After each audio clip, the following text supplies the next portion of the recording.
Jadi ini banyak banget teman-teman yang pada nanya, Mas Hartono gimana sih caranya untuk belajar bahasa Korea biar nggak putus asa, biar semangat untuk ngapalin kosakata itu tipsnya gimana?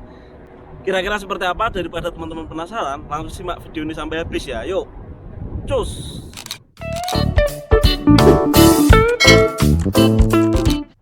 Oh, halo, what's up guys? Ketemu lagi dengan saya Hartono di sini yang pastinya wong Jawa yang tidak meninggalkan Subasito. Oke guys, Assalamualaikum warahmatullahi wabarakatuh. Buat yang baru gabung, salam kenal. Buat yang udah stay di channel ini, terima kasih banyak udah stay di sini. Semoga sehat selalu dan sukses. Video ini khusus tak buat untuk teman-teman yang pada nanya, yang baru belajar bahasa Korea pada tahap-tahap awal ya tentunya. Karena ini banyak yang nanya aku sampai harus gimana ini, makanya tak buat video ini khusus. Jika teman-teman nemuin video ini karena lagi putus asa belajar bahasa Korea, putus asa ngapalin kosakata, maka video ini wajib teman-teman tonton. Tidak dipungkiri, bahasa Korea adalah bukan bahasa kita sendiri yo, yang tentunya merupakan bahasa dari hurufnya saja udah sulit, udah beda dengan abjad seperti umumnya kita pakai. Jadi ya wajar lah misal teman-teman di awal-awal mengalami sebuah kesulitan. Bahkan dulu di pertama kali aku belajar flashback yo, itu aku juga mengalami banyak sekali kesulitan, entah itu dari penulisan Hangulnya, ngapalin kosakata, karena banyak banget kosakata itu yang mirip-mirip guys. Iya kan, banyak persamaan katanya juga. Contohnya yo, pasti teman-teman tahu lah kalau aku dulu untuk menghadapi rasa malesku ya aku paling penting inget tujuan awal aku belajar bahasa Korea. Jadi aku belajar bahasa Korea karena motivasiku ingin ke Korea, melihat teman-teman yang udah di Korea udah pada istilahnya bisa berubah ekonominya, bisa tak katakan sukses. Karena definisi sukses bagiku itu yang tadinya dari terpuruk bisa bangkit, itu adalah sebuah kesuksesan guys. Jadi buat teman-teman yang baru belajar tetap semangat. Terus gimana sih mas caranya belajar? Kok aku ngapalin kosakata baru tak apalin sekarang, besok kok udah lupa lagi. Mas Hartono gimana dulu kok bisa dapat nilai bagus? Jujur, nilai bagus yang tak dapat itu ya mungkin berkat dari kerja kerasku, dan tidak dilupakan juga adalah andil dari guru yang telah mengajarku di LPK pastinya. Terus aku orangnya pantang menyerah guys, maksudnya pantang puas juga. Misal aku sekarang udah hafal berapa ribu kosakata, ada kosakata baru tetap tak tulis lagi. Terus gimana aku belajarnya sih? Kok aku bisa dengan enjoy dan terus semangat? Semangat ya itu tadi, pokoknya harus ada motivasi. Kesini itu kita punya titik balik. Kita menjadi orang yang miskin itu istilahnya akan dipandang rendah ya di Indonesia. Tidak di Indonesia toh, di seluruh dunia. Bahkan kalau misal kita menjadi orang yang nggak punya itu susah guys. Makanya kita harus mempunyai semangat, karena kita adalah seorang pejuang guys. Pejuang untuk merubah nasib, dan mungkin pendidikanku juga pas-pasan.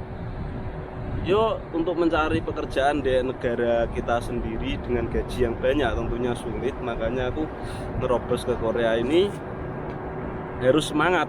Jadi aku harus bisa sampai Korea, aku harus lulus.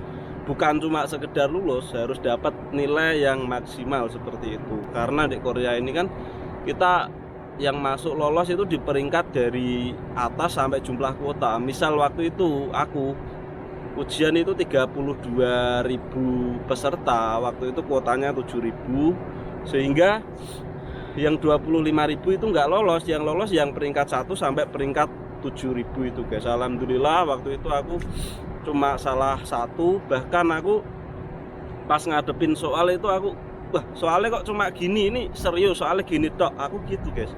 Bahkan aku juga sempat mikir gimana caranya biar aku ada yang salah. Maksudnya kalau misal bener semua kan waktu itu aku denger ada di disk gitu tuh guys. Makanya aku belajar biar caranya salah. Akhirnya di situ tak salahin di listeningnya satu. Sombong malah tak salahin. Enggak guys, pokoknya gini, tips untuk menghafal kosakata teman-teman biar cepet hafal, kok malah ngelantur kemana-mana ini. Jadi gini aja singkatnya, buat teman-teman yang masih pemula, teman-teman bisa minta bantuan entah itu ponakan atau minta bantuan teman yang masih sama-sama belajar. Jadi kita tebak-tebakan guys, temen yang satunya sama-sama megang catatan guys. Jadi ada satu catatan yang tulisan bahasa Korea, lalu ada artinya dalam bahasa Indonesia, itu di fotokopi atau mungkin dua orang memiliki catatan yang sama. Itu buku catatan yang satu itu disuruh kasih ke dia, nanti ngasih tebakan, misal gini, moko semnida, oh sudah makan gitu, mokoyo, oh makan, mukta makan, desida makan, masida minum makan, ngono seperti itu. Jadi yang satu nebakin bahasa Koreanya, satu bener atau nebak itu. Kalau misal salah yuk kita harus punya konsekuensi biar semangat. Jadi sistemnya tebak-tebakan gitu. Misal tada kan naik artinya, sana bilang temennya nebakin kan, tada apa ayo numpak kan seperti itu. Jadi semangat. Terus misal mesin gigi mau mesin seperti itu. Jadi nanti teman-teman akan berpikir terus terulang-ulang di awal-awal itu seperti itu. Terus habis itu kalau teman-teman udah tahu banyak kosakata, teman-teman lanjut translate. Jadi gantian, misal teman-teman belajarnya sama yang sama-sama belajar, yang tadinya dia yang ngasih tebakan, saya yang nebak, sekarang saya ngasih tebakan, temennya yang nebak, seperti itu.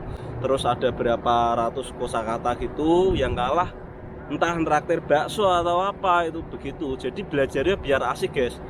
Bahkan waktu itu aku tidak punya teman untuk belajar pun, aku tidak segan-segan untuk nulis pakai tulisan biasa. Jadi tulisan bahasa Korea itu yang Hangul, tak tulis bahasa Indonesia. Jadi tak tulis gederi kabeh guys, nggak pakai Hangul, tak suruh baca ponakanku, seperti itu di awal-awal. Terus misal udah tahu banyak kosakata, teman-teman langsung mulai dipraktekkan belajar untuk itu loh, translate guys. Jadi kita baca kalimat yang di buku itu per bab gitu. Misal hari ini satu bab, besok satu bab lagi, besok satu bab lagi, itu di luar belajar di LPK guys. Jadi kita harus punya target. Bahkan waktu itu aku tak target belajar itu sampai 5 bab per hari. Jadi 60 bab itu selesai dalam waktu piro ya? 60 dibagi 5 piro? Waktu 12 hari aku udah selesai 60 bab guys. Nanti tak ulang lagi berikutnya, tak ulang lagi berikutnya, seperti itu. Terus kalau misal udah hafal semua, bosen, aku belajar latihan soal, entah itu di internet, entah itu di aplikasi. Aku dulu download aplikasi EPS Topik itu tak download kabeh guys. Bahkan aku pernah download juga, itu ada kosakata yang saru-saru gitu, kosakata. Iya serius, kosakata saru tak download juga. Ini kok ternyata kosakatanya saru-saru, jorok-jorok kayak begini ngono. Iya serius. Jadi teman-teman itu jangan mudah puas. Bahkan waktu itu jujur, aku diadain tryout nek nggo LPK kan. Aku dapat nilai hampir bagus terus. Bahkan di tempatku kan yang nilainya bagus itu untuk memacu semangat teman-teman, itu yang nilainya bagus itu ditraktir ya. Jadi diurutin nilainya, yang nilai paling tinggi pertama dan kedua kalau nggak salah itu diajak makan-makan. Aku nggak mau makan-makan, bisa ditanya ke guru LPK aku. Bukan masalah aku nolak rezeki atau apa, karena aku merasa untuk saat ini aku belum pantas untuk mendapatkan makan-makan. Toh tujuanku bukan untuk dapat makan-makan, dapat nilai bagus di tryout, tetapi tujuanku itu lulus ujian EPS Topik, sehingga waktu itu pas ditawari makan-makan, Mas Hartono ngopo tuh kok dijak mangan-mangan gak pernah gelem. Aku dulu waktu itu alasanku yo ada kerjaan di sawah, entah itu nyempret atau apa. Ya beberapa saat sih one time aku memang bener-bener kerja di sawah, tetapi tidak jarang aku cuma mencari alasan aja, karena yo itu aku takut kalau misal aku belum ujian aku udah merasa bangga, merasa sombong seperti itu.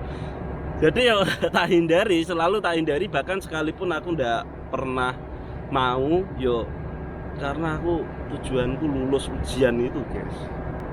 Seperti itu, jujur sering banget bahkan mungkin guru-guru LPK aku juga inget dan bertanya-tanya mungkin ini nggak mau kenapa, kok nolak kenapa, apakah benci dengan LPK? Enggak, aku udah ada benci sama sekali. Dan tentunya aku berterima kasih kepada LPK yang sudah memberiku jalan, memberi jembatan untuk sampai di Korea sini. Tidak dipungkiri meskipun banyak teman-teman juga yang ya biasalah kalau udah nyampe sini terkadang itu karena uang terima kasih itu teman-teman ada sajalah yang kayak grundel itu. Tapi saya jujur karena transparansi dari LPK itu aku salut dan sistem ngajarnya juga bagus. LPK aku juga recommended banget, bahkan sampai sekarang juga masih banyak muridnya guys. Buat yang mau tanya LPK aku apa, LPK aku adalah LPK Bina Muda Wolo Purwodadi guys. Yang ngajar waktu itu Pak Toyo, Pak Didi, yang punya LPK nya itu Pak Ali sama Pak Slamet kalau nggak salah. Pokoknya the best, terbaik lah. Sistem ngajarnya juga aku bener-bener salut dan membuat semua orang yang belajar di situ itu semangat. Jadi kalau misal teman-teman mau nanya pengaruh LPK itu berapa persen ya mas, pengaruh LPK sangat besar. Teman-teman salah memilih LPK, teman-teman akan karena sistem ngajar LPK yang membuat kita semangat. Jujur yang membuat aku semangat juga sistem ngajar LPK, karena di situ ada gengsi tersendiri. Kita bersama banyak orang itu udah diajari untuk bersaing dari kita tryout seperti itu guys. Jadi buat semuanya tetap semangat, inget tujuan teman-teman. Maksudnya teman-teman belajar bahasa Korea kan pengen kerja ke Korea, jadi jangan mudah putus asa. Pusing dikit kok udah nyerah. Teman-teman kalau misal belajar, teman-teman bisa saya katakan sungguh-sungguh kalau belajarnya itu udah sampai mencapai batas ketika teman-teman belajar ketiduran terus ngimpi belajar. Itu aku udah salut sama teman-teman. Kalau belum seperti itu teman-teman belum tak katakan serius. Karena waktu itu aku belajar bahkan sampai aku tidur pun aku dengerin lagu-lagu Korea seperti itu. Aku gak suka drama Korea tapi aku tak seneng-senengin aku nonton drama Korea, entah itu orang pacaran, orang cium-ciuman. Meskipun aku gak pernah pacaran juga wah tak delok ae nggak apa-apa pacaran ngene iki ternyata. Oh asik ya di Korea, indah ternyata drama. Meskipun nanti sampai sini juga alhamdulillah indah seperti yang tak ceritakan. Aku pun nyatanya betah setelah melewati masa adaptasi itu guys. Dan aku 5 tahun di sini juga udah alhamdulillah banget merubah ekonomi yang udah tak ceritakan di video sebelumnya itu Pokoknya buat semua yang belajar semangat. Teman-teman harus punya titik balik ketika teman-teman diremehkan seseorang. Karena aku jujur yang membuat aku semangat untuk menjadi orang yang lebih baik, aku mempunyai dendam kepada orang-orang yang sudah meremehkanku, dendam kepada orang-orang yang dari kecil udah menganggapku remeh, menjadikan bahan lucon, menjadikan bulian yang entah itu dicengkiweng seperti ini, terus dipelintir begini. Terus aku pernah ditatapin kepalaku di perutnya orang sampai aku merasa pusing. Meskipun itu semua orangnya udah meninggal, aku nggak tahu semua itu berjalan apa adanya sebagaimana mestinya, dan mereka udah pada nggak ada di dunia ini. Mungkin aku tetap mendoakan semoga husnul khotimah, dan aku memaafkan. Dendamku hanya sekedar aku ingin berubah, membuktikan menjadi lebih baik. Aku tidak seperti yang mereka pandang, yang mungkin dulu aku kecil, dekil, rembes, nggak pernah mandi, anaknya orang yang bisa dikatakan apa orang nggak punya gitulah guys. Wes, tetap semangat untuk semuanya. Pokoknya teman-teman harus punya titik balik. Aku titik balikku wes itu tok. Bahkan di sekolah pas waktu SMP aku itu pernah juga sadelku dibuang. Aku jalan dari SMP Negeri 1 Grobogan sampai kampungku itu jalan kaki Jumat-Jumat. Aku sedih banget guys, karena waktu itu kakiku masih pendek juga. Wes lah, masa-masa sulit banyak banget yang alhamdulillah bisa tak lewati. Semua karena juga bimbingan orang tua yang mendidikku untuk selalu bersyukur di apapun keadaan dan menjadi orang yang bertanggung jawab insya Allah. Pokoknya semangat, malang kelantur tekan dindi, terus semangat. Perjuangan teman-teman belum seberapa, karena perjuangan yang sebenarnya ketika teman-teman udah nyampe sini itu baru perjuangan yang sebenarnya. Ya wes, sekian, mudah-mudahan bermanfaat. Jika bermanfaat jangan lupa untuk share video ini ke media sosial teman-teman semuanya, dan jangan lupa untuk dukung channel ini dengan cara like, komen, dan juga subscribe agar channel ini terus berkembang dan saya semakin semangat untuk membuat kontennya. Sekian, wassalamualaikum warahmatullahi wabarakatuh. Salam Subasito.